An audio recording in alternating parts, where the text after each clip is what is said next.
Hello everyone. जैसा कि आपको पता है हम लोगों ने फ्यूचर टेक पाठशाला है ना मोबाइल लर्निंग ऐप स्टार्ट किया था। तो वहाँ पे आपको ये ऐप डाउनलोड करना है। डाउनलोड करने का तरीका मैंने बताया था, इस शॉर्ट में फिर से बता रहा हूँ कि ये नंबर आप लोग अपने फ़ोन में सेव कर लीजिए और इस पे लिखना, अगर आपको डेमो चाहिए तो आप सिर्फ डेमो लिख दीजिए, अगर आपको ऐप लिंक चाहिए तो आप ऐप लिंक लिख दीजिए, या आपको मेरी टीम से बात करनी है जो फ्यूचर टेक पाठशाला की टीम है तो टॉक टू टीम पे जाएंगे, वहाँ पे आपको मेनू में दिख जाएगा कि आपको सर से बात करनी है, किससे बात करनी है, या फिर टीम से कंसल्ट करना है, वो सारी बातें आपको मिल जाएंगी। तो ये सब अब मैं आपको ना बता के सीधा स्टार्ट करता हूँ कि बाइनोमियल थ्योरम क्या होती है और इसमें कैसे पढ़ना, हमको क्या क्या पढ़ना है, किस टाइप के क्वेश्चन बार बार पूछे जाते हैं। ठीक, बाइनोमियल थ्योरम को द्विपद प्रमेय कहते हैं। ठीक है, तो ज़्यादातर एक बार आप देख लो, हिंदी में इसको द्विपद प्रमेय कहते हैं। ये बाइनोमियल थ्योरम है ना। चूँकि मैथ के अंदर हिंदी इंग्लिश जैसा कुछ होता नहीं, मैथ हमें सीखनी है, मैथ हमें सीखनी, मैं आपको सिखाऊंगा, आप हमारे साथ में मैथ को सीखेंगे। अब बाइनोमियल पढ़ने के लिए कुछ टर्म होता है, एक टर्म मैं सबसे पहले आपको सिखाता हूँ कि पहले आप सीखो। देखो इसमें पढ़ना क्या क्या है वो मैं आपको सिखा दे रहा हूँ। सबसे पहले आपको पढ़ना है टर्म, कि टर्म क्या होता है। जैसे आप टर्म सीख जाएंगे, टर्म का मतलब होता है पद, पहला पद, दूसरा पद, तीसरा पद, इसी तरीके से first term, second term, third term. दूसरी चीज़, जब टर्म आप पढ़ लोगे यानी पद निकालना आ जाएगा तो इसका मिडिल टर्म निकाला जाता है। क्या निकाला जाता है? Middle term. कि मिडिल टर्म क्या होता है ना। मिडिल टर्म यानी इसको हिंदी में हम कहते हैं मध्य पद। किसका? मध्य पद क्या होता है। ठीक, मध्य पद से क्वेश्चन पूछा ही पूछा जाता है, हमेशा आता है। मध्य पद से क्वेश्चन पूछा ही पूछा जाता है, ऑलवेज पूछा जाता है। एक क्वेश्चन मिलेगा ही मिलेगा आपको, समझ रहे हो। फिर इसके बाद में पूछा जाता है independent of x. Independent of x, independent of x यानी यक्स से स्वतंत्र। इंडिपेंडेंट ऑफ एक्स से हिंदी में क्या बोलते हैं? यक्स से स्वतंत्र, है ना। यक्स से स्वतंत्र पद।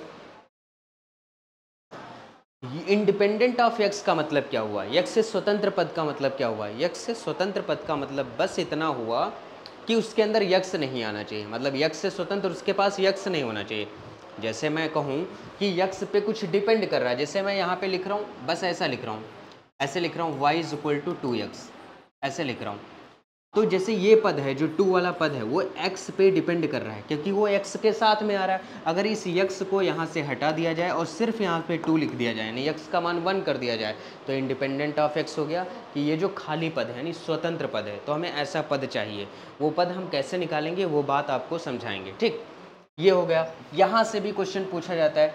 एक आता है इसी में हमारे पास टर्म हो गया, मिडिल टर्म हो गया, इंडिपेंडेंट ऑफ एक्स। फिर कोफिशिएंट एक्स की पावर आर, है ना। कोफिशिएंट, कोफिशिएंट वाले क्वेश्चन पूछे जाते हैं। कोफिशिएंट ऑफ एक्स की पावर आर, आर कुछ भी हो सकता है, आर 1 हो सकता है, 2 हो सकता है, 3 हो सकता है, 4 हो सकता है, समझ रहे हो। मतलब एक्स की पावर आर के गुणांक वाले सवाल, एक्स की पावर आर के गुणांक, है ना। गुणांक कैसे निकालेंगे? कोफिशिएंट, कोफिशिएंट कैसे निकालोगे, उस पे क्वेश्चन बहुत पूछा जाता है। अब ये तुम मान के चलो, मान के क्या चलना है, तुम आपको समझना ही है कि ये जो टॉपिक है, जैसे टर्म हो गया, मिडिल टर्म हो गया, इंडिपेंडेंट ऑफ एक्स हो गया, कोफिशिएंट ऑफ एक्स की पावर आर, यानी पद कैसे निकलता है, मध्य पद, यक्स से स्वतंत्र पद और यक्स की पावर आर टाइप के गुणांक, इन हर जगह से इनमें से 2 क्वेश्चन पूछे ही पूछे जाते हैं, 2 क्वेश्चन आते ही आते हैं। तो ये आपको सीखना ही सीखना है, समझ रहे हो। ये सारा कुछ आप सीख लोगे। जैसे इसके बाद में इसमें आता है आपको एक्सपेंशन पढ़ाया जाएगा। क्या पढ़ाया जाएगा? एक्सपेंशन। एक्सपेंशन का मतलब क्या होता है? प्रसार, है ना। कि बाइनोमियल थ्योरम मतलब क्वेश्चन को प्रसार कैसे किया जाएगा, द्विपद प्रमेय का यूज करके, यानी बाइनोमियल थ्योरम का यूज करके हम प्रसार कैसे करेंगे। ठीक है, तो प्रसार में जैसे सिंपल पावर, 2-3 तरीके की पावर आएंगी। एक तो आपको जैसे मान लो ऐसे दे दिया जाएगा कि 1 + x की पावर 4 ही, इसका प्रसार करके दिखाओ क्या होगा। ऐसा दे सकता है 1 - 2/x, है ना, इस तरीके से x/2 की पावर, x/2 की पावर -1/2, इस टाइप के टर्म का, यानी इस टाइप के क्वेश्चन का हम प्रसार कैसे करेंगे। पावर फ्रैक्शन में आ जाए, पावर नेगेटिव आ जाए तो कैसे प्रसार करते हैं, बाकी सारी चीज़ें। तो एक्सपेंशन में 2-3 टाइप आ जाएंगे।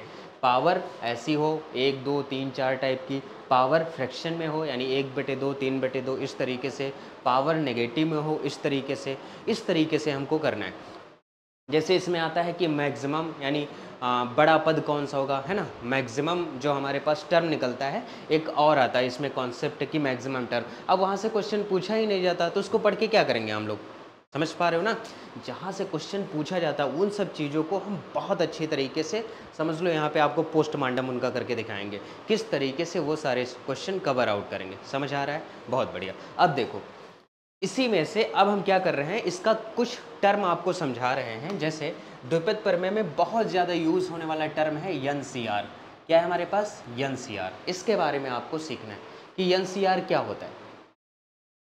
कोई आपको दिमाग नहीं लगाना है, दिमाग बिल्कुल लगाना ही नहीं, बस आप सीखो कैसे हम लिख रहे हैं। देखो जैसे NCR की हम बात करेंगे, इसमें आता है एक फैक्टोरियल, है ना। क्या आता है, फैक्टोरियल।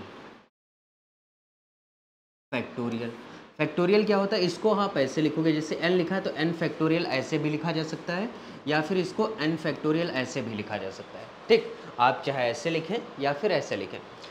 जो भी टर्म फैक्टोरियल में लिखा होता है उसकी वैल्यू क्या होती है, 1 से शुरू होती है, 1 2 3 4 डॉट डॉट डॉट यहाँ n तक जाती है ना। तो n के पहले क्या आएगा, n से एक कम आएगा यानी n-1 आएगा। n-1 से पहले क्या आएगा, n-2 आएगा, और कहाँ तक जाती है, 1 तक जाती है।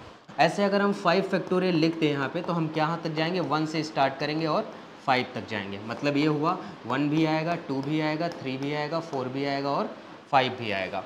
ये डॉट नहीं, ये कॉमा नहीं लगाएंगे हम लोग यहाँ पे, एक कॉमा गलत लग गया, यहाँ पे डॉट आपको लगाना होगा। क्या लगाना होगा, डॉट लगाना होगा। 1 2 3 4 5, मतलब 5 फैक्टोरियल को हम 1 2 3 4 5 लिख सकते हैं। ठीक, इसी तरीके से मान लो 10 फैक्टोरियल लिखा है तो इसको हम लिखेंगे 1 2 3 4 5 dot dot dot 9 into 10। 10 factorial तक लिख सकते हैं, यानी 10 फैक्टोरियल लिखा है तो 1 से 10 तक जाएंगे।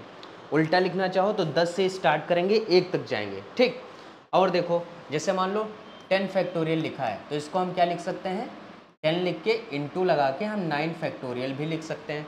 सर ऐसा हम क्यों कर रहे हैं, जैसे मान लो कि 10 फैक्टोरियल यहाँ पे आपको दिया गया है, इसे 1 2 3 4 5 6 7 8 9 10 ऐसे लिखा, तो 1 से लेके 9 तक के टर्म को क्या हम 9 फैक्टोरियल नहीं लिख सकते, और 10 को इसके मल्टीप्लाई में नहीं लिख सकते। मतलब क्या हुआ, 10 फैक्टोरियल लिखा है तो इसको 10 इंटू 9 फैक्टोरियल। बस ज़्यादा दिमाग नहीं लगाना है इसमें, बस आपको इतना समझना है कि 10 फैक्टोरियल है, क्या है हमारे पास 10 फैक्टोरियल, तो 10 से 1 घटा दो, 9 फैक्टोरियल आ जाएगा, लिख देना है, और 10 से उसको मल्टीप्लाई कर देना है। मतलब 10 फैक्टोरियल को करने के लिए आपको करना क्या है, 10 लिखना है यानी 10 लिखना है, और एक कम करके 9 फैक्टोरियल लिख देना है। ठीक, तो इसके लिए बस ये फार्मूला याद कर लो कि हमारा n फैक्टोरियल जो होता है, n आप बाहर निकाल लो और n से एक कम कर दो, उसका फैक्टोरियल लगा दो। ये हमारा फार्मूला यूज़फुल है और खूब यूज आएगा और हम कराएंगे। ठीक, समझ आया कि हम फैक्टोरियल के टर्म को कैसे लिखेंगे। चाहे मान लो 6 फैक्टोरियल लिखा हो तो 1 से 6 तक जाएंगे। जैसे मान लो 8 फैक्टोरियल लिखा है तो 1 से लेके 8 तक जाएंगे। जैसे 20 फैक्टोरियल लिखा है तो 1 से लेके 20 तक जाएंगे, और सबका मल्टीप्लाई करेंगे। मल्टीप्लाई करने का मतलब है सबका हम गुणा करेंगे। समझ पा रहे हो, बहुत बढ़िया। अब यहाँ पे देखो NCR लिखा है, NCR का जो मान निकलेगा हमारे पास कैसे निकलेगा, जो ऊपर n लिखा होता है इसका हम फैक्टोरियल लगा देते हैं। जो ऊपर लिखा है n उसका फैक्टोरियल लगा दो, जो नीचे r लिखा है इसका फैक्टोरियल लगा दो। दिमाग नहीं लगाना है आपको, ऐसे फ्रैक्शन टाइप लिखना है। क्या लिखना है, जो ऊपर n लगा है उसका फैक्टोरियल लगा दो, जो नीचे r है उसका फैक्टोरियल लगा दो। अब ऊपर वाले से नीचे को घटा दो यानी n माइनस r कर दो और इसका फैक्टोरियल लगा दो। ठीक, कंफ्यूज इस बात में नहीं होना है बिल्कुल कि कुछ लोग कहते हैं कि n माइनस आर इधर रहेगा या इधर रहेगा। अरे गधे, जब 1 का मल्टीप्लाई आप 2 में करो चाहे 2 का मल्टीप्लाई 1 में करो, आंसर तो सेम आएगा, आएगा ना। तो चाहे ये लिखा हो या फिर ऐसे लिख दिया जाए n factorial upon r factorial और n माइनस आर फैक्टोरियल, तो इस बात में कन्फ्यूज आपको नहीं होना है। ये आपको याद करना है, अभी याद करो मेरे साथ। चलो कॉपी में लिखो और साथ में इसको याद करो। ठीक है, ये आपको क्या करना है, याद करना है। क्लियर, बहुत बढ़िया। अब जैसे ये फैक्टोरियल वाली टर्म हमने कर ली, अब देखो इसको थोड़ा ऊपर कर देते हैं। अब जैसे मान लो हमारे पास इस तरीके से मान अगर निकालने को आ जाए, NC0 का मान क्या होता है, इसका मान पूछे, इसका मान निकालो, इसकी वैल्यू निकालो, तो कैसे करते हैं। जब भी इस टाइप से NCR टाइप से कुछ लिखा हो, आप इसका फार्मूला ही नहीं याद करना, आपको करना क्या है, जो ऊपर लिखा होता है उसका फैक्टोरियल आपको लिखना होता है, जो नीचे लिखा होता है उसका फैक्टोरियल आपको लिखना है, और इन दोनों को घटा दो, n से 0 को घटा दो तो n-0 का फैक्टोरियल कर देना होता है। ठीक, याद कर लो, लर्न इट।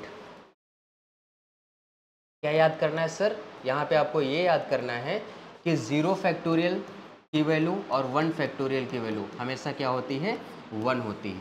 चाहे 0 फैक्टोरियल हो या फिर 1 फैक्टोरियल हो, वैल्यू क्या आएगी हमारे पास, 1 आएगी। तो इस हिसाब से n फैक्टोरियल तो ऐसा ही रहा, 0 फैक्टोरियल का वैल्यू 1 हो गया। n से जब 0 घटाओगे, n से 0 घटाओगे तो जाहिर सी बात है n ही बचेगा ना, तो यहाँ पे n फैक्टोरियल लिख दें, कोई दिक्कत, समझ पा रहे हो ना। अगर हम n से 0 घटा रहे हैं तो जाहिर सी बात है n बचेगा। अब देखो 0 फैक्टोरियल की वैल्यू हमने 1 लिख दी, अब इस n से अगर ये n कैंसिल हम कर दें तो कोई फ़र्क पड़ेगा उस पर, नहीं पड़ेगा। ये कैंसिल हो गया तो हमारे पास क्या आ गया, सिर्फ और सिर्फ 1 आ गया, सिर्फ और सिर्फ 1 आ गया। तो यहाँ से पता चला NC0 का मान क्या हो गया, 1। इम्पॉर्टेंट चीज़ है, इम्पॉर्टेंट चीज़ है, NC0 का मान क्या हो गया हमारे पास, 1 हो गया। ठीक है, ऐसे आपको क्या करना है, सेम तरीके से समझो। देखो सेम तरीके से NCN का अगर मान निकाला जाए, किसका मान सर, NCN का, NCN का इसका मान निकाला जाए, कैसे निकलेगा, आपको दिमाग नहीं लगाना है ज़्यादा। क्या दिमाग नहीं लगाना सर, ये जो n लिखा है ना, ये ऊपर जो n लिखा है इसका फैक्टोरियल लिखो, लिख दिया, अपॉन लगाओ, लगा दिया सर। जो नीचे n लिखा है इसका फैक्टोरियल लिखो, इन दोनों को आपस में घटा दो। इन दोनों को जब आपस में घटाओगे, n से n घटेगा तो n माइनस n घटा दो, ऐसे घटा के लिख दो n फैक्टोरियल। अब देखो क्या हुआ, ये हो गया n फैक्टोरियल, n से n घटाओगे यानी 0 फैक्टोरियल, और ये साथ में आ गया n फैक्टोरियल, n फैक्टोरियल से n फैक्टोरियल कट जाएगा, 0 फैक्टोरियल का मान क्या होगा, 1। तो ओवरऑल वैल्यू क्या आ गई, 1। तो यहाँ से हमको एक बात पता चली, ये बात आपको याद होनी चाहिए। ठीक, ये बात आपको याद होनी चाहिए। एक बात हमको यहाँ से और पता चली कि NC0, कौन सी बात पता चली, NC0 और NC1 इन दोनों का, नहीं NCN, इन दोनों का मान हमारे पास क्या होता है, 1 होता है। क्या होता है हमारे पास, इसका मान 1 होता है। समझ में आई बात कि नहीं, बताओ। NC0 का मान अगर आपसे कोई पूछेगा तो निकाल पाएंगे, कैसे निकलता है। NCN का मान अगर आपसे कोई पूछेगा तो इसे भी आप कर पाएंगे। समझ पा रहे हैं ना, बहुत बढ़िया।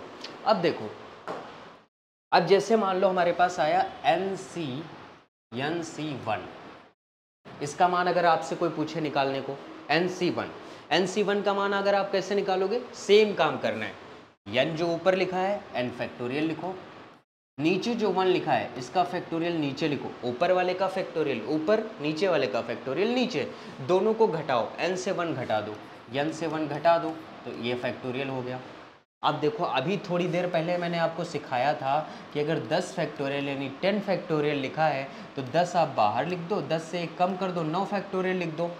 तो देखो इस हिसाब से ऊपर n फैक्टोरियल लिखा है, नीचे n-1 फैक्टोरियल लिखा है, तो ऊपर से n अगर हम बाहर कर दें और n-1 का फैक्टोरियल कर दें, कर सकते हैं। नीचे हमारे पास हो गया n-1 का फैक्टोरियल, ये कैंसिल हो जाएगा ना, 1 फैक्टोरियल का मान 1 ही आएगा, बचेगा क्या हो, n, बचेगा क्या, n। यानी ये पता चला कि NC1 का मान हमारे पास क्या होता है, n होता है। तो इस तरीके से NC2, NC3 इन सब के भी मान हम आपको निकालना सिखाएंगे। समझ में आ रहा है, बहुत बढ़िया। अब देखो करना क्या है, अब जैसे मान लो थ्योरम दी किस तरीके से जाएगी, इसकी थ्योरम का एक बार एक्सपेंशन लिख लेते हैं। एक्सपेंशन लिखने के बाद वहाँ से जनरल टर्म उसका लिख लेते हैं, फिर उसको वहीं पे रोक देते हैं।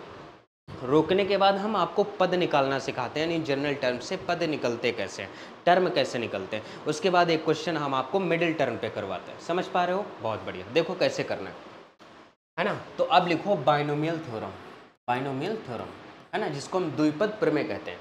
तो जैसे मान लो ये हमारे पास है x प्लस a की पावर n, इस तरीके से दिया गया x प्लस a की पावर n।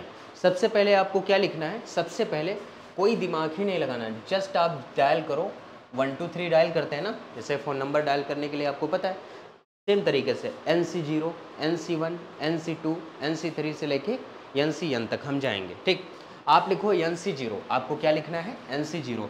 फिर ये जो x लिखा है इस x को आप लिख लीजिए, और ये जो a लिखा है इस a को लिख लीजिए। सर इसमें तो आपने कुछ और किया ही नहीं, देखते जाओ। ये जो ए बाद में लिखा होता है, ये जो जीरो नीचे लिखा होता है NC जीरो, ए की पावर जीरो हम करते हैं, और जो x लिखा होता है x पे n और जीरो का घटाना लिखते हैं, यानी n से हम जीरो को घटा देंगे वो लिखेंगे। समझ पा रहे हो बात हम क्या कह रहे हैं? नहीं समझ पाए इसमें समझो। दूसरा टर्म NC जीरो के बाद 1, ऊपर n को फिक्स रखना है, नीचे हमें बढ़ाते जाना है, जैसे 0 के बाद 1 के बाद 2 इस तरीके से। फिर NC 1 लिखेंगे, फिर हमको x लिखना है, x का मतलब ये पहला टर्म ये वाला, और a का मतलब ये वाला पद दूसरा पद है ना। तो x पे हमें क्या करना है, इन दोनों का घटाना लिखना होता है, यानी n से 1 घटाएंगे n-1 हो जाएगा। a पे हमें क्या लिखना होता है, जो r वाला टर्म होता है, NCR होता है ना, तो r हमारा क्या है 1, यहाँ 1 लिखेंगे। ठीक, फिर हमें NC2 लिखना है, समझ पा रहे हो। NC2 में हमको क्या लिखना है, बहुत बढ़िया है, आपको x लिखना है, दोनों का घटाना है, n से 2 घटा दो, और a की पावर नीचे जो भी लिखा है उसे लिख दो, कोई दिमाग ही नहीं लगाना, लिखने का तरीका सीखो ना। हम क्या कह रहे हैं, NC0 n और 0 को घटाओ, x की पावर लिख दो, और जो नीचे आता है NCR होता ना, नीचे आया 0, तो a की पावर 0 कर दो, बस खत्म। फिर लिखो NC3 लिखोगे तो x की पावर n-3 कर दो, दोनों को घटा दो और a की पावर 3 कर दो, यानी a की पावर 3 कर दो। क्या समस्या है? मेरे हिसाब से तो नहीं होनी चाहिए, अगर आपको लग रहा है तो बताओ। अब इसी को मान लो हम आगे बढ़ाते जाएं, मान लो r वाला टर्म लिखें, कौन सा, r वाला टर्म। तो r वाला टर्म कैसे लिखेंगे, NCR लिख दिया, यहाँ पे मान लो लिख दिया। अब NCR लिखा है तो जो x है, x की पावर हम क्या लिखेंगे, x की पावर क्या लिखेंगे, n-r, क्या लिखेंगे n-r, x की पावर हम क्या लिखेंगे n-r, और साथ में a की पावर क्या लिखेंगे r। समझ पा रहे हो, x की पावर क्या लिखेंगे n-r, दोनों को घटा के लिखेंगे, और a की पावर क्या लिखेंगे r। सर ये x और a कहाँ से आ गया, अरे गधे यहाँ देखो ना, x हमारा पहला टर्म है और a हमारा दूसरा टर्म है, इसमें x प्लस a की पावर जो n लिख रहे हैं, इसमें x पहला है a दूसरा है, तो जो पहला x है x की जगह पे x लिख दिया, a की जगह पे a लिख दिया। कभी कभी सवाल में ऐसा होगा कि इस x की जगह कुछ और लिखा होगा, इस a की जगह कुछ और लिखा होगा, तो उस हिसाब से हमें बदल देना होगा। ठीक, अब मान लो लास्ट वाला टर्म लिखे n वाला, तो NCN क्या आएगा लास्ट में, NCN, x की पावर क्या आएगा, n से n को घटाओ, n से n को घटाओगे तो क्या आएगा n-n, जाहिर सी बात है 0 आएगा, और a की पावर क्या आएगा, नीचे वाला n आ जाएगा। तो ये हो गई हमारी बाइनोमियल थ्योरम का एक्सपेंशन। हम इसी तरीके से करेंगे, बाइनोमियल थ्योरम का हम क्या करेंगे, एक्सपेंशन हम इसी तरीके से करेंगे। समझ आई बात, ये हो गई बाइनोमियल थ्योरम का एक्सपेंशन। अब देखो ये है जनरल एक्सपेंशन, समझो बात को। अब समझो, ये है पहला टर्म यानी पहला पद, ये है दूसरा पद, और ये है हमारे पास तीसरा पद, और ये हमारे पास चौथा पद।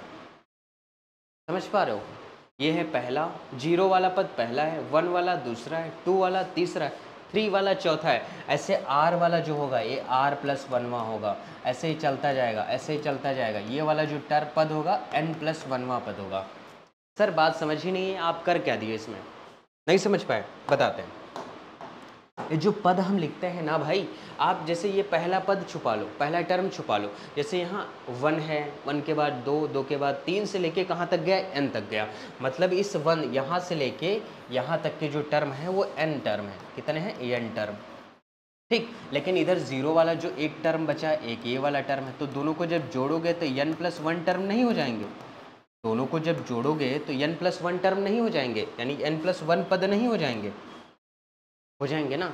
आप ऐसे नहीं समझ पा रहे हो, ऐसे समझो, जैसे मान लो तुम्हारे पास 5 टर्म है, 5 पद हैं तुम्हारे पास, ठीक, लेकिन उसमें एक 0 वाला भी पद आ रहा है, तो टोटल काउंट जब करोगे तो 1 2 3 4 5 6, टोटल कितने हो जाएंगे, 6 पद हो जाएंगे ना, हो जाएंगे ना।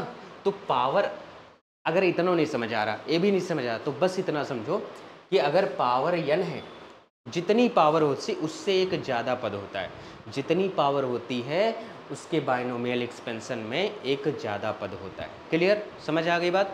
तो इसमें टोटल पद हमारे पास कितने हैं, n+1 पद हैं, कितने हैं n+1। तो ये जो हमने बकवास अभी तक लिखा है इसको आप हटा दीजिए, ये मैंने बस आपको समझाने के लिए लिखा था, इसके लिए लिखा था, समझाने के लिए, इसको आप हटा दीजिए, ये बस मैंने आपको समझाने के लिए लिखा था। ठीक, ये बात समझ आई।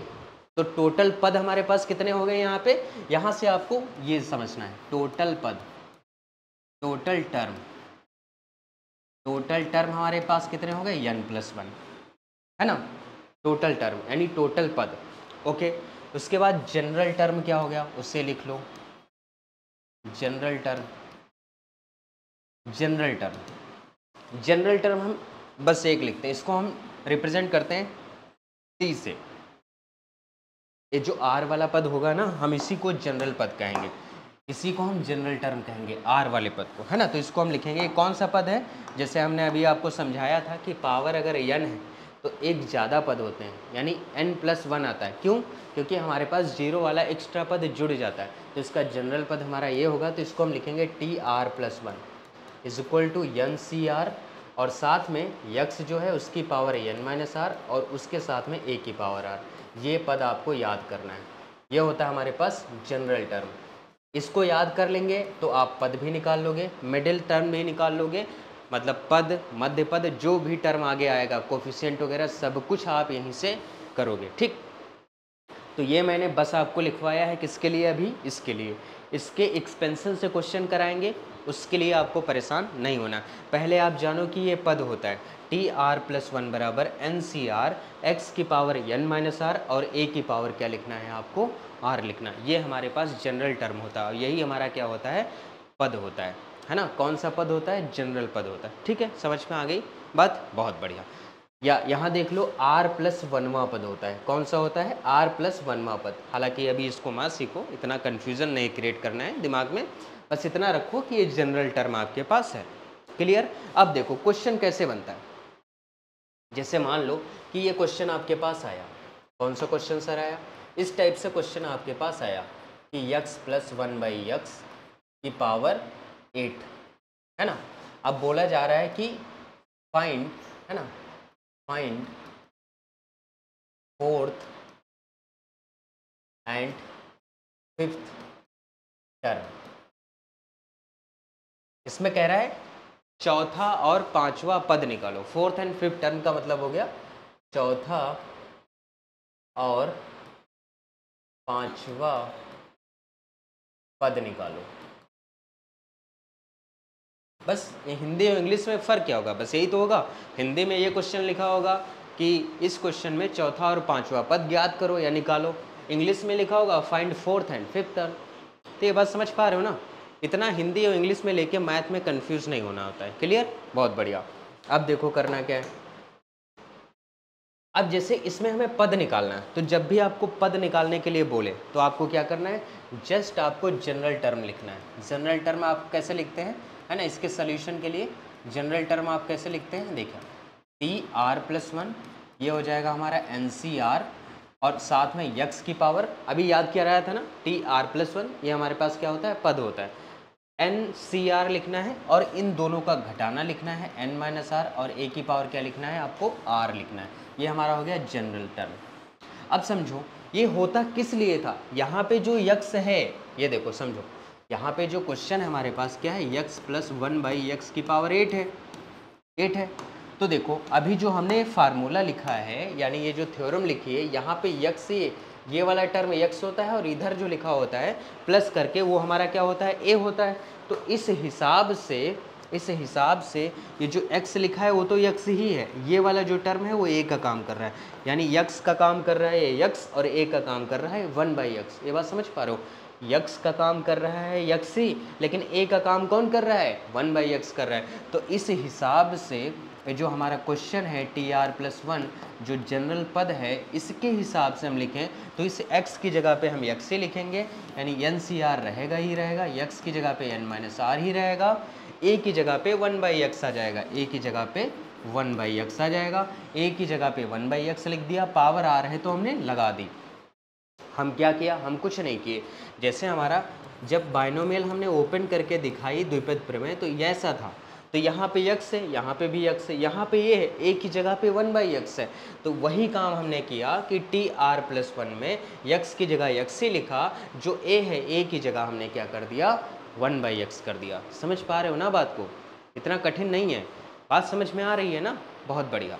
अब जैसे सीखो, अब हमें चौथा पद निकालना है और पांचवा पद निकालना है। अब जब भी आपको चौथा या पांचवा या फोर्थ या फिफ्थ टर्म करेगा तो आंखें बंद करके आप लिख लो T4 आपको निकालना है एंड T5 आपको निकालना है, कि चौथा पद आपको निकालना है और पांचवा पद निकालना है। ठीक है, समझ पा रहे हैं? चौथा पद आपको निकालना है, फिर क्या निकालना है?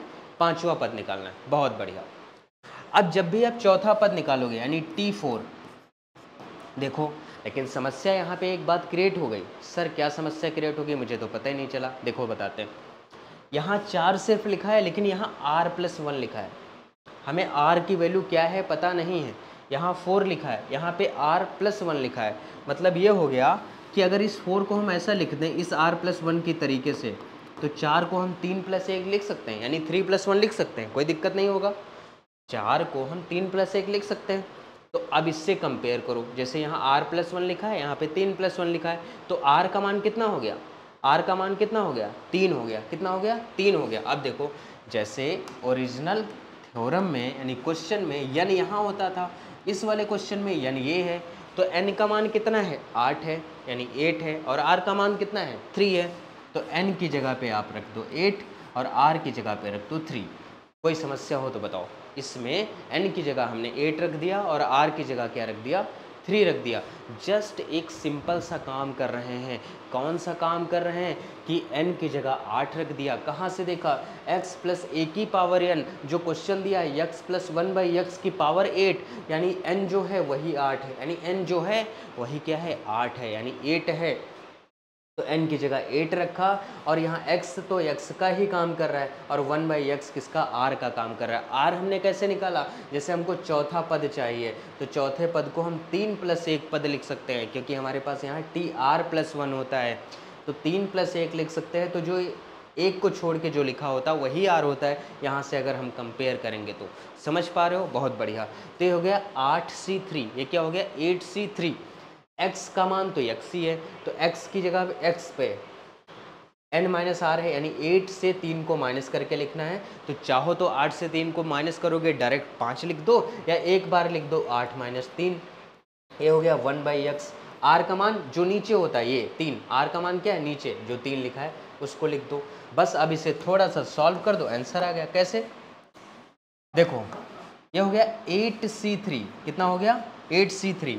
8 से 3 गया, कितना बचेगा? 5। कितना बचेगा? 5। अब देखो हमेशा याद रखना है कि जैसे 1/x की पावर 3 लिखा है, तो इसका मतलब है 1 की भी पावर 3 है अपॉन x की भी पावर 3 है।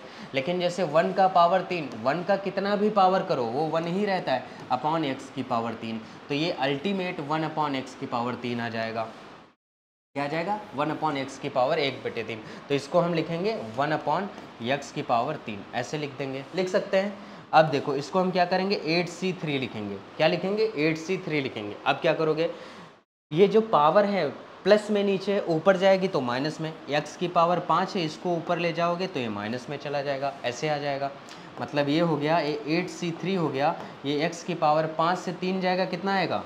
2। ये समझ नहीं पाए ना?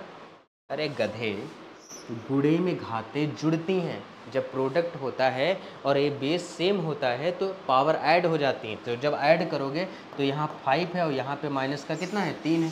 इसको इधर लिखो, यहाँ पे 8C3 लिखो और यहाँ पे 5 है, यहाँ -3 है, ऐसा आ जाएगा। इसका मतलब ये आ जाएगा 8C3 और x की पावर 5 से 3 गया, कितना बचेगा? 2। 5 से 3 गया, कितना बचेगा? 2। तो ये हमारे पास आ गया, बड़े आराम से देखना, ये हमारे पास आ गया T4 यानी चौथा पद, यानी फोर्थ टर्म। T4 बराबर आ गया 8C3 और साथ में x², ये आ गया। लेकिन अभी ये पूरा सॉल्व नहीं हुआ, हमें 8C3 का मान निकालना है और रखना है। कैसे करें? सर इसको आप ऐसे कर लीजिए, मुझे पता है कैसे करना है।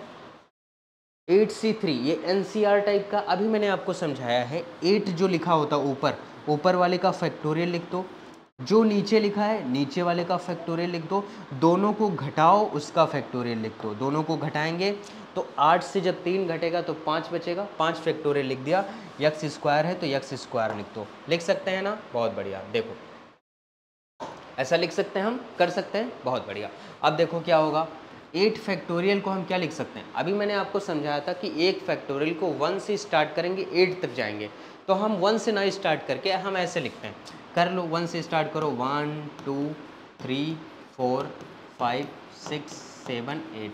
1 से स्टार्ट करेंगे कहाँ तक जाएंगे? 8 तक, 8 फैक्टोरियल के लिए। 5 फैक्टोरियल के लिए 1 से स्टार्ट करेंगे कहाँ तक जाएंगे? 5 तक जाएंगे। 3 फैक्टोरियल को 1 से स्टार्ट करेंगे कहाँ तक जाएंगे? 3 तक जाएंगे। और एक्स स्क्वायर ऐसा आ गया। अब देखो बड़े आराम से देखना, यहाँ से 1 2 3 4 5 से लेके टर्म 1 2 3 4 5 तक के टर्म कट गए। 3 का जब गुणा 2 में करोगे 3 2 जा 6 होता है, 6 से ये 6 कट गया। अब हमारे पास आया क्या? 7 का 8 में मल्टीप्लाई कर दो, 56 यानी 56 एक्स स्क्वायर, यानी जो चौथा पद है यानी T4 वो हमारे पास आ जाएगा 56 एक्स स्क्वायर। क्या आ जाएगा? 56 X square. This is our 4th term, यानी चौथा पद हमारा निकल आया। तो आई थिंक मुझे लगता है ये बात आपको समझ में आई होगी कि पद हम निकालते कैसे। ऐसे जब पांचवा पद आप निकालोगे सेम तरीके से कैसे निकालोगे? पांचवें पद के लिए हमें चाहिए T5। T5 को हम क्या लिखेंगे? अब लिखना सीखो, 4 + 1। सर 5 को हम 4 + 1 लिख सकते हैं। जो 4 है वो R का काम करेगा। किसका काम करेगा? R का काम करेगा। बहुत बढ़िया। यन हमारे पास कितना है? यन हमारे पास कितना है? देखो यन मेरे पास कितना है भाई? यन देखो कहाँ गया यन? क्वेश्चन के अंदर देखो यन, यहाँ n कितना है? 8 है। क्वेश्चन के अंदर n कितना है? 8 है। तो जब हम क्वेश्चन के अंदर n 8 देखा है, इसका मतलब क्या हुआ?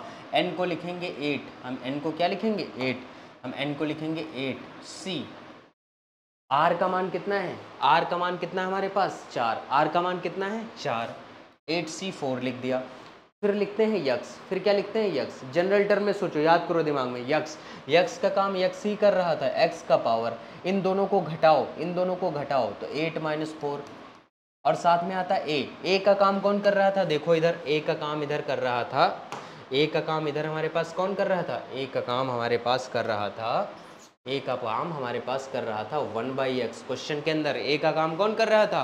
1/x। देखो यहाँ पे लिखा है कि नहीं? ए का काम कौन कर रहा था? 1/x, यानी ए की जगह पे हमें क्या लिखना है? 1/x। इसकी पावर कितनी आ जाएगी? जो r यानी नीचे लिखा है वो। बस हो गया। इसको सॉल्व कर लो। कैसे करें? 8c4, x की पावर 8 से 4 गया, 8 से 4 गया तो कितना आएगा? 4 आएगा। ये आ गया, ऊपर आ गया 1 की पावर 4 अपॉन आ गया x की पावर 4। आ गया कि नहीं? अब देखो ये तो बड़ा आसान निकल आया, 8c4 आया कि नहीं? 8c4। अब देखो 1 की पावर 4 कितना होता है? 1 की पावर 4 1 ही होगा, और साथ में क्या आएगा? x की पावर 4 आएगा। ये कैंसिल हो गया इससे, ये आ गया 8c4। सिर्फ इसकी वैल्यू निकालने हमारा आंसर आ गया। 8c4 का अनुमान कैसे निकालोगे? जो ऊपर लिखा है, जो ऊपर लिखा है उसका हमें फैक्टोरियल लिखना होता है, जो नीचे लिखा उसका नीचे फैक्टोरियल लिखो। इन दोनों को आपस में घटा दो, 8 से 4 घटाओगे क्या आएगा? 4 फैक्टोरियल आएगा। काम खत्म। इसको सॉल्व करेंगे कैसे? 8 को लिख सकते हैं, 8 से लेके 1 तक जाएंगे, पीछे तक जाओ या 1 से लेके 8 तक जाओ, आगे तक, ये आपकी चॉइस है। 8 लिखेंगे, 7 लिखेंगे, 6 लिखेंगे, 5 लिखेंगे। फिर 4 3 2 1। क्या 4 से लेके, क्या हम 4 फैक्टोरियल को 4 3 2 1 नहीं लिख सकते? ऐसा लिख नहीं सकते? लिख सकते हैं। इसका मतलब यह हुआ कि इसको हम 4 फैक्टोरियल ही लिख दें तो क्या फ़र्क पड़ेगा? 4 फैक्टोरियल को 4 3 2 1 लिख सकते हैं, 4 से लेके 1 तक। तो ऐसे ही जो हमारे पास 5 के बाद क्या आएगा? 4 आएगा, फिर 3 आएगा, फिर 2 आएगा, फिर 1 आएगा। उसको लिखने की जगह पे 4 फैक्टोरियल ही लिख दिया। यहाँ नीचे 4 फैक्टोरियल है, उसको ऐसे लिखे रहने दो। दूसरे वाले 4 फैक्टोरियल को 1 से लेके हम 4 तक लिख देंगे। ये कैंसिल हो गया। 1 से लेके हम कहाँ तक जाएंगे? 4 तक जाएंगे। 1 2 3 4 तक जाएंगे ना। 4 फैक्टोरियल को 1 से लेके 4 तक लिखेंगे ना? बोलो भाई, लिखेंगे? बहुत बढ़िया। अब देखो ये 4 2 जा कितना होता है? 8, 8 कैंसिल हो गया। 3 2 जा कितना होता है? 6, ये कैंसिल हो गया। नीचे कुछ नहीं बचा, ऊपर बचा 7 बचा, 2 बचा, 5 बचा।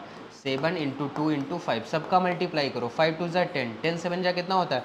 70। तो यहाँ से हमें पता चला जो 5th टर्म है वो 70 होगा और इंडिपेंडेंट ऑफ x होगा। क्या होगा? क्योंकि उसके अंदर x आ ही नहीं रहा है, तो x पे डिपेंड कहाँ से करेगा? जान पा रहे हो? बात बुद्धि में पड़ रही ना? कैसे हम कर रहे हैं, टर्म कैसे निकाल रहे हैं? बहुत बढ़िया।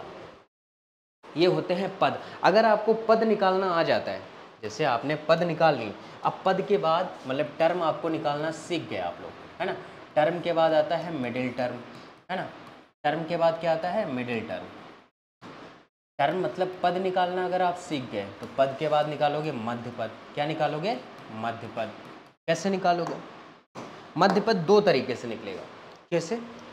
जैसे मान लो कि यहाँ पे हमारे पास कोई भी क्वेश्चन x की power a, x plus a की पावर n ये आया, तो इस n पे कहानी बनेगी। कहानी कहाँ बनेगी?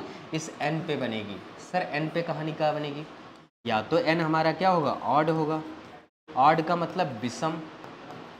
या तो n हमारा क्या होगा? विषम। या तो n हमारे पास क्या होगा? इवन। इवन का मतलब सम। इवन का मतलब क्या होगा? सम। मतलब ये हुआ मिडिल टर्म निकालने के लिए यानी मध्य पद निकालने के लिए इस n पे हमें चॉइस देखनी। n एक तो विषम होगा या फिर होगा सम। विषम यानी ऑड हम कहेंगे, ऑड को विषम कहते हैं। सम यानी इवन, इवन को हम क्या कहते हैं? सम कहते हैं। और देखो n विषम है तो n विषम का मतलब कैसा होगा? एक हो सकता है, 3, 5, 7, 9 इस टाइप से n होगा। विषम का मतलब यही हुआ। सम का मतलब क्या हुआ? 2, 4, 6, 8 इस टाइप का हमारे पास होगा, है ना। 2, 4, 6, 8 इस तरीके के हमारे पास नंबर होंगे, तो वो हमारे पास कैसे आएंगे? सम नंबर होंगे। समझ पा रहे हो ना बात को? एक तो ये विषम नंबर होगा। अगर पावर विषम होगी तो मध्य पद हमारे अलग निकलेंगे, पावर सम होगी तो मध्य पद हमारे अलग निकलेंगे। अब अलग निकलने का क्या है सीन, देखो मैं समझाता हूँ। जरा नेक्स्ट स्लाइड पे आओ, यहाँ पे मैं बताता हूँ। जैसे मान लो हमारे पास n जो भी होगा, n टोटल n हमारे पास जो कुछ भी होगा, जैसे मान लो n हमारे पास क्या होता है? 1, 2, 3, 4 और 5। n मान लो हमारे पास 5 है। अब ये 5 हमारे पास क्या है? 5 तक के टर्म है, यानी 5 तक के टर्म हमारे पास 5 टर्म कैसे होते हैं? ऑड। ऑड का मतलब कैसा हो गया? विषम। बड़े आराम से समझो, ऑड का मतलब क्या है? विषम। विषम टर्म है। हमने आपको शुरुआत में बताया है कि जब भी n होता है तो उसके अंदर जो पद आते हैं यानी टर्म आते हैं वो एक ज़्यादा आता है, जीरो भी आता है। तो जीरो इसके अंदर ले लो, जीरो भी ले लो, तो टोटल पद कितने हो गए? 6। कितने हो गए? 1, 2, 3, 4, 5, 6। अगर 6 हो गए तो हमें चाहिए बीच का पद यानी मध्य पद। मध्य का मतलब बीच, मिडिल टर्म। तो इधर के 2 हटा दो, इधर के 2 हटा दो, तो बीच में हमारे पास कितने बचे? 2। यानी इसके जो मिडिल टर्म हुए कितने हो गए? 2 हो गए। समझ पा रहे हो ना बात को? जैसे n को तुम ले लो सम, n को ले लो इवन, इवन ले लो। इवन लेने का मतलब है n को तुम सम ले रहे हो, तो जो सम ले रहे हो तो मान लो कि 4 ले रहे हो, 1, 2, 3 और 4। लेकिन हमने आपको समझाया है, हमने आपको बताया है कि n जो होता है n से एक ज़्यादा यानी जीरो वाला पद भी उसके साथ में होता है, तो वो भी यहाँ पे लगा दो। तो जब जीरो वाला लगा दोगे, n तो 4 ही है, इधर का n तो काउंट ही होगा ना, ऊपर तो यही है, लेकिन एक ज़्यादा पद होता है।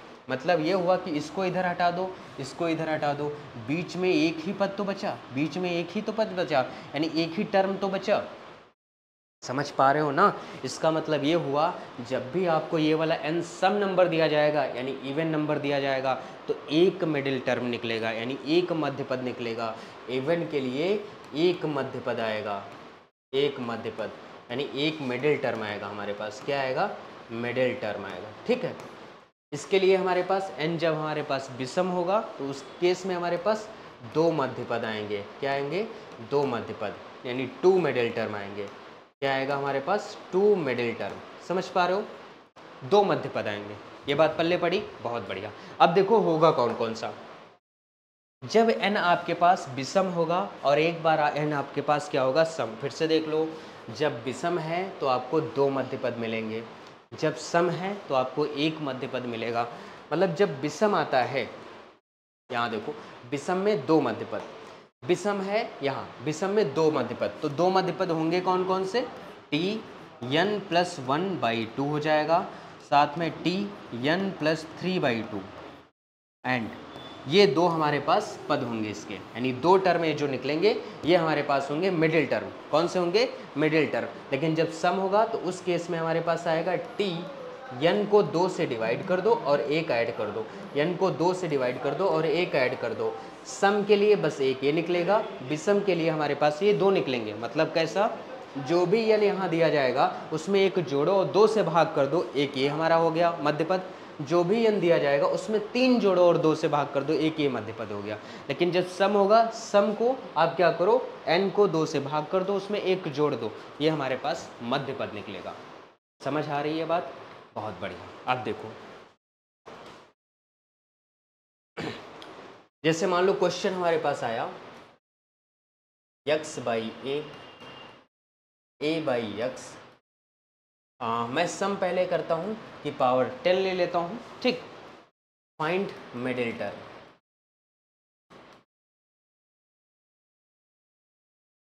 मिडिल टर्म का मतलब मध्य पद ज्ञात करो।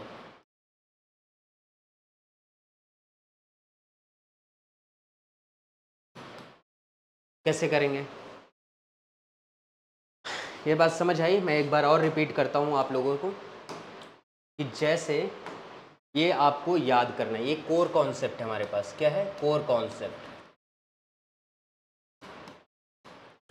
की टर्म यानी पद, मिडिल टर्म हम कैसे निकालेंगे? इस n पे डिपेंड करेगा। n एक तो विषम होगा यानी ऑड होगा, या फिर इवन होगा यानी सम होगा। जब इवन होगा तो n को 2 से भाग करना है और 1 जोड़ना है, वो मध्य पद होगा। जब विषम होगा तो n में 1 प्लस करना है, 2 से भाग करना है। n में 3 प्लस करना है और 2 से भाग करना है। यहाँ पे 2 हमारे पास मध्य पद निकलेंगे, ठीक। बहुत बढ़िया। अब देखो क्वेश्चन के अंदर n जो है हमारे पास, यहाँ देखो बड़े आराम से इसको करो। x बाई ए प्लस का a बाई एक्स की पावर कितनी है? 10। थोड़ा सा कंपेयर करो। कंपेयर किससे करना होता है? x प्लस ए की पावर n से कंपेयर करना होता है। यहाँ पे जो n है वो 10 है, यहाँ का जो x है वो हमारे पास यहाँ x बाई ए है, यहाँ का जो a है वो हमारे पास यहाँ a बाई एक्स है। इतनी बात समझ में आई? बहुत बढ़िया। अब जब हमारे पास कैसा नंबर है? n कैसा नंबर है? 10। 10 कैसा है? सम का मतलब हो गया इवन नंबर। और जब इवन नंबर आता है, बड़े आराम से देखो, जब भी हमको इवन नंबर दिया जाता है तो जो मध्य पद निकलता है यानी मिडिल टर्म जो होगा वो हमारे पास क्या आता है? टी n को 2 से भाग करो और 1 जोड़ दो। तो इस हिसाब से हमारे पास क्या आएगा? टी n हमारा कितना है? 10। 10 को 2 से भाग करो और 1 जोड़ दो। 10 को 2 से भाग करोगे 5 आएगा, 1 जोड़ दोगे तो हमारे पास क्या आएगा? 5 और 1 6। यानी जो 6 नंबर वाला टर्म होगा, 6 टर्म होगा वो मिडिल टर्म होगा। अब जैसे अभी हमने क्वेश्चन जो पीछे कराया उसमें पद निकालना सिखाया कि टर्म निकालते कैसे हैं, तो उसी हिसाब से T6 अगर हम निकालेंगे तो यहाँ पे निकल आएगा, कोई समस्या नहीं होनी चाहिए। कैसे? T6 निकालने के लिए क्या करोगे? अभी जैसे लिखा T6 को 5+1 लिख सकते हो। n जो फार्मूला लिखने की ज़रूरत नहीं, फार्मूला मैं खुद लिखना तुमको सिखाऊंगा। कैसे? T6 लिखा, T5+1 लिख दिया। 6 को 5+1 लिखना है, ऐसे लिखना ही लिखना है, मतलब 6 को +1 में करके लिखना है तो 5+1 ही लिखेंगे, यानी 5+1 ही लिखेंगे। फिर क्या करेंगे?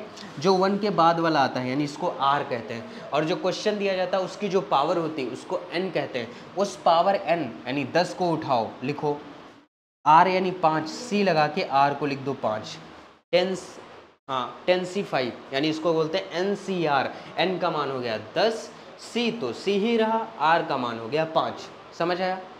बहुत बढ़िया। फिर क्या करते हैं? यक्स यानी यहाँ पे यक्स का काम कौन कर रहा है क्वेश्चन के अंदर? देखो ये मैंने सिखाया था अभी, यक्स का काम कर रहा है यक्स बाई ए, यानी यक्स बाई ए लिखो। और ए का काम कौन कर रहा है? ए बाई एक्स लिखो। यहाँ पे यक्स का काम कर रहा है यक्स बाई ए का काम कर रहा है ए बाई एक्स। एक्स की जगह लिख दिया यक्स बाई ए की जगह लिख दिया ए बाई एक्स। अब देखो जो x लिखा जाता है उस पे पावर इन दोनों को घटा कर आती है। 10 से अगर 5 घटाओगे तो 5 बचेगा, लिख दो। 10 से अगर 5 को घटाओगे तो क्या बचेगा? 5, लिख दो। और जो नीचे लिखा होता है यानी जिसको हम r कहते हैं वो a पे पावर चढ़ानी होती है। अब ये मत सोचना कि सर यहाँ a है यक्स कैसे आ गया, गधे। यहाँ पे यक्स बाई ए को हमने यक्स को इससे कंपेयर करोगे तो ये 10 हो गया, ये वाला यक्स एक्स बाई ए हो गया, ये वाला जो ए है वो ए बाई एक्स हो गया आपकी बार इस क्वेश्चन में। समझ पा रहे हो? बहुत बढ़िया। अब इसको थोड़ा और सॉल्व करो, इससे लिखो 10c5 लिख सकते हैं, यानी 10c5 ऐसे लिखो। इससे x हमने अभी बताया था कि 1 बाई एक्स की पावर 2 लिखा था, तो हमने कहा था कि 1 की पावर 2 कर लो, x की पावर 2 कर लो, अलग अलग। तो ऐसे यहाँ पे ये क्या x की पावर 5 अलग नहीं कर सकते ऐसे? x की पावर 5 अपॉन a की पावर 5, इस केस में a की पावर 5 अपॉन x की पावर 5, ऐसे अलग अलग नहीं कर सकते क्या? बताओ, कर सकते हैं ना? बहुत बढ़िया। तो ये कैंसिल हो गया इससे, ये कैंसिल हो गया इससे, क्योंकि एक ही जैसा है ना, कैंसिल हो जाएगा। अब हमारे पास क्या बचा? बड़े आराम से देखो, अब हमारे पास बचा 10c5, क्या बचा 10c5। इसको सॉल्व करो, कैसे? ऊपर जो लिखा होता है उसका फैक्टोरियल लेना होता है, नीचे जो लिखा है उसका नीचे फैक्टोरियल ले लो। ऊपर का ऊपर फैक्टोरियल, नीचे का नीचे फैक्टोरियल, दोनों को घटाओ, 10 से 5 गया 5 फैक्टोरियल बचेगा, लिख लो। अब इधर क्या आ गया हमारे पास 10 है, 10 को 1 से लेके हम लिख सकते हैं 10 तक, तो हम उल्टा लिखेंगे, कैसे? 10 लिखो, फिर 9 लिखो, फिर 8 लिखो, फिर 7 लिखो, फिर 6 लिखो, 5 को 5 फैक्टोरियल लिख दो, क्योंकि 5 से जाएंगे 1 तक। 5 फैक्टोरियल इसलिए लिख रहे हैं क्योंकि नीचे 5 फैक्टोरियल है, कैंसिल हो जाएगा। चाहे तो उसको भी एक्सपैंड कर दो 5 फैक्टोरियल को, 5 4 3 2 1 लिखो, ऐसे इसको भी 5 4 3 2 1 लिखो और फिर कैंसिल करो। फिर नीचे हमारे पास ये 5 फैक्टोरियल आएगा और दूसरे वाले 5 फैक्टोरियल को हम लिख देंगे 5 4 3 2 1, ऐसे लिख देंगे क्योंकि 2 5 फैक्टोरियल है, ये इससे कैंसिल हो जाएगा। 5 का 2 में मल्टीप्लाई करोगे 10 होगा, इस 10 से 10 कैंसिल हो जाएगा। 4 से ये हमारे पास 8 कैंसिल हो जाएगा 2 बार में। 3 से हमारे पास ये 6 कैंसिल हो जाएगा 2 बार में, क्योंकि 3 दूनी कितना होता है 6। ऊपर बचा हमारे पास क्या 9 बचा, 2 बचा, 2 बचा और 7 बचा, यानी 9 मल्टीप्लाई 2 मल्टीप्लाई 2 मल्टीप्लाई 7। अब इसको मल्टीप्लाई करके आंसर इसका आ जाएगा। मल्टीप्लाई कर लो, कैसे करेंगे? 9 का 7 में करोगे कितना होगा 63, 2 2 जा होगा 4, 4 3 जा हो जाएगा 12, यानी 252 is our answer. I think ये बात आपको समझ में आ गई होगी, इतना कठिन है नहीं, बस थोड़ा सा चीज़ों को समझना है और बारीक से देखना है कि करना कैसे और क्या क्या करना है। तो मिडिल टर्म हम अगर इवन नंबर आता है तो हम कैसे निकालते हैं, वो बात मैंने आपको बहुत अच्छी तरीके से समझा दी है। क्लियर? बताइए।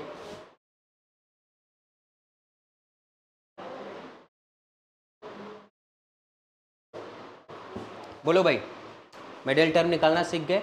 मिडिल टर्म में इवन में किस तरीके से टर्म हमारे पास आएगी उस हिसाब से हमने मिडिल टर्म निकालना यहाँ पे बता दिया। एक क्वेश्चन और आपको मैं करवाता हूँ। जैसे मान लो हमारे पास ये क्वेश्चन आ जाए 2x² माइनस का 1/x की घात, यहाँ पे अभी प्लस का ही करो, x की घात 5 और यहाँ पे पावर लगा देते हैं हम 7, है ना? ये क्वेश्चन है। अब क्वेश्चन करना है find middle term, find middle term. Middle term का मतलब मध्य पद ज्ञात करो।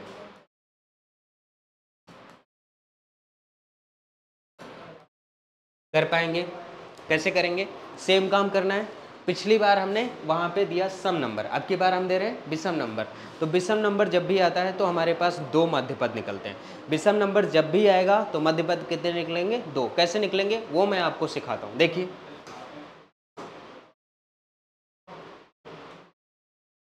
जैसे मान लो हमारे पास 7 है, 7 कैसा है? ऑड नंबर है। कैसा नंबर है? ऑड नंबर है। 7 एक ऑड नंबर है, तो 2 मध्य पद निकलेंगे। कौन कौन से? अभी बताया था, जो नंबर होता है उसमें 1 जोड़ दो, 2 से भाग कर दो। दूसरा कैसे निकलता है? उसी नंबर में 3 जोड़ दो और 2 से भाग कर दो। ठीक, तो जैसे ये नंबर 7 है, 7 में 1 जोड़ोगे 2 से भाग करोगे, एंड 7 में 3 जोड़ोगे 2 से भाग करोगे। 7 में जब 1 जोड़ोगे तो 8 हो जाएगा, 2 से भाग करोगे तो 4 आएगा। 7 में 3 जोड़ोगे तो कितना होगा? 10 हो जाएगा, 2 से भाग करोगे तो 5 आएगा। इसका मतलब चौथा टर्म और पांचवा टर्म ही आपको निकालना है, बाकी खत्म। मध्य पद निकालने के लिए हमें टर्म ही तो कोई निकालना है, बीच का टर्म ही तो निकालना है। अब वो टर्म हमारे पास कैसे? इस तरीके से आएगा कि हमें ऑड नंबर दिया है तो n में 1 जोड़ो 2 से भाग करो, n में 3 जोड़ो 2 से भाग करो। अब कुछ लोगों के दिमाग में ये गूंज रहा होगा, सर ये आप कहाँ से ले आए? तो इसके लिए मैं बता दूं, मैंने कॉन्सेप्ट पहले ही बताया है कि ये आपको जब नंबर यहाँ पे विषम दिया होगा तो उस नंबर में 1 जोड़ना है, 2 से भाग करना है, फिर दूसरे में 3 जोड़ना है, 2 से भाग करना है, आपको 2 नंबर मिल जाएंगे। अगर ये नंबर सम दिया जाएगा यानी इवन नंबर दिया जाएगा तो उसको 2 से भाग पहले करना है, फिर 1 जोड़ना है, वो नंबर हमारा मध्य पद होगा। ठीक है, बहुत बढ़िया। अब 4 और 5 हमें पद निकालना है, फिर कैसे निकालेंगे? सेम तरीका, बहुत दिमाग नहीं लगाना है, देखो कैसे करना है। हमें T4 लिखना है, T4 को क्या लिखेंगे? 3 + 1, ये समझ में आया? T4 को क्या लिखेंगे 3+1, R+1 ऐसे ही लिखते हैं। तो जो भी यहाँ एक बार में लिखा होगा उसे 1 प्लस करके हम लिखेंगे। जो 1 प्लस करके लिखा तो 3 जो है हमारा वो R का काम करेगा, R का, और यहाँ की जो पावर होगी वो N का काम करेगी। तो N हमारा हो गया 7 और C आपको लिखना है और R हमारा हो गया 3। इसमें तो कोई समस्या नहीं, बताओ।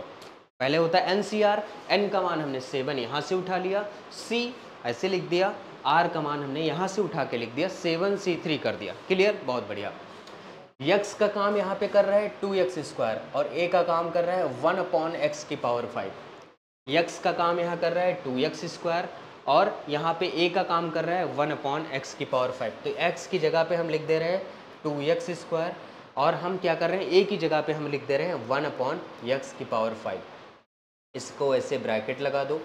अब क्या करना है, इनकी पावर चढ़ानी। कैसे पावर चढ़ानी होती है कि ये जो x लिखा होता है इन दोनों का घटाना, यानी ये जो हमारे NCR होता है N से R को घटाओ, जो भी आता है उसकी पावर पे लिखते हैं। ठीक, तो 7 से जब 3 घटाएंगे तो हमारे पास 4 आएगा और 4 उसकी पावर पे लिख देंगे। ठीक, और जो नीचे लिखा होता है R हम a की पावर पे लिख देते हैं, यानी दूसरा वाला जो टर्म लिखा होता है उसकी पावर पे लिख देते हैं। समझ आ रहा है, बहुत बढ़िया। अब क्या करोगे, अब इसको सॉल्व करोगे। 7C3, ये जो 2 है ये 2 की पावर 4 है, लिख दीजिए। जब भी मल्टीप्लाई में या गुणे में कुछ भी लिखा होता है तो पावर को हम अलग अलग लिख सकते हैं। 2 की पावर 4 लिख दीजिए, x की पावर 2 है उसकी भी पावर आप 4 लगा दीजिए, सारी पावर अलग अलग कर दीजिए।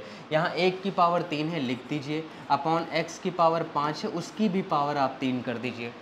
जो ब्रैकेट लगा होता है इसका मतलब हर एक टर्म पे पावर है, तो हर टर्म पे पावर हमने अलग अलग कर दी जब मल्टीप्लाई में चीज़ें लिखी होंगी। तो ये होगा हमारा 7C3, 2 की पावर 4 है यानी 2 × 2 ऐसे ना लिखो, 2 की पावर 4 ही अभी लिख दो इसको। x की पावर 4 2 कितना हो गया 8, 5 3 कितना हो गया 15, x की पावर हो जाएगा 15। बहुत बढ़िया। अब इसको सॉल्व करो, कैसे करना है। 7C3 हमारे पास क्या है 7C3 यानी 7 ऊपर जो लिखा होता है ऊपर वाले का फैक्टोरियल, नीचे जो लिखा है नीचे फैक्टोरियल लगा दो, दोनों को घटा दो, नीचे उसका फैक्टोरियल लगा दो। 7 से 3 घटेगा 4 फैक्टोरियल आएगा। 2 को हम क्या लिख सकते हैं 2 की पावर 4 ही लिख सकते हैं। x की पावर 8 है, x की पावर 15 ऊपर जाएगा, पावर प्लस में है ऊपर जाती है तो माइनस में हो जाएगी, तो x की पावर -15 आ गई। इसको सॉल्व करो। 7 को हम क्या करेंगे 7 × 6 × 5 × 4 × 3 × 2 × 1 ऐसे लिख देंगे। 7 से स्टार्ट करते हैं 1 तक जाते हैं या 1 से स्टार्ट करके 7 तक आते हैं। 4 फैक्टोरियल को क्या लिखेंगे 4 × 3 × 2 × 1, 3 फैक्टोरियल को क्या लिखेंगे 3 × 2 × 1, 2 को हम क्या लिखेंगे 2 × 2 × 2 × 2। जितनी पावर है उतनी बार 2 को हमने रिपीट करके लिख दिया। मल्टीप्लाई में पावर ऐड होती हैं तो 8 - 15 कर दिया। क्लियर, बहुत बढ़िया। 4 3 2 1 देखो दूसरा कलर हम यूज करते हैं, इससे हमने इसको कैंसिल किया कर दिया। 3 2 जा होता है 6, 6 से 6 को कैंसिल कर दिया। अब 8 से जब 15 माइनस करोगे तो कितना बचेगा 7, 8 से 15 माइनस करोगे 7 बचेगा। 7 5 जा कितना आता है 7 5 जा 35, 7 5 35 होता है। 2 का 2 में गुणा करोगे 4, इस 2 का इस 2 में गुणा करोगे 4, 4 का 4 में गुणा होगा कितना होगा 16, 16 का 7 5 जा कितना होता है 35 में मल्टीप्लाई करोगे तो ये आ गया हमारे पास 35 का मल्टीप्लाई कर लो आप किस में 16 में। 16 कहाँ से आए इनका मल्टीप्लाई करके, 35 कहाँ से आए इनका मल्टीप्लाई करके। x की पावर आप क्या लिख सकते हो -7 लिख सकते हो। अब देखो अब क्या करना है 35 को आप क्या करिए 7 से इसको 35 को 16 से मल्टीप्लाई कर दीजिए।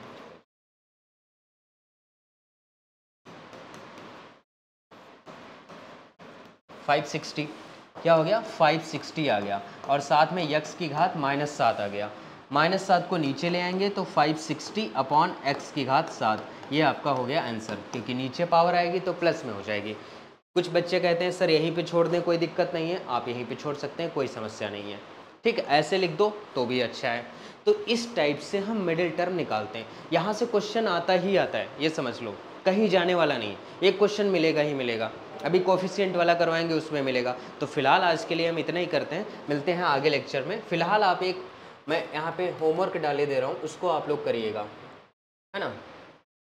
x की पावर 5 माइनस 1/2 x की पावर 3, है ना। यहाँ प्लस कर लो, यहाँ पे पावर 10 कर लो।